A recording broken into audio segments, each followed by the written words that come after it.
नमस्कार मंडळी. आज बघा चहाचा मसाला बनवला. लिहायचं चुकले पण आता मुलगा आल्यावर मी दुरुस्त करते.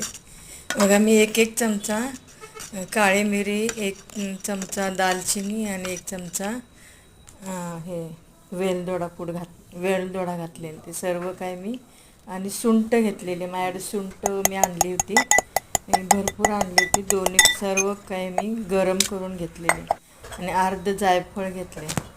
ते सर्व गरम करून मी कुटले. बघा जेवढे एक्स्ट्रा सुंठ होती ती पण मी पूड करून ठेवली आहे आणि हा आपला चहाचा मसाला पण करून ठेवला आहे. आणि चहा केला. मुलगा रोज म्हणतो कडक चहा कर, कडक चहा कर, म्हणून म्हटलं आता चहाचा मसालाच बनवावा. तर खूप छान झालं आहे. आपल्याला टपरीवर कसा मिळतो तसा टाईप झालेला आहे चहा. तुम्ही एकदा नक्की करून बघा. आणि कसा वाटला हा चहाचा मसाला कमेंट करून लिहा मला माझ्या चॅनलवर. आणि लाईक शेअर सबस्क्राईब करा, नक्की करा.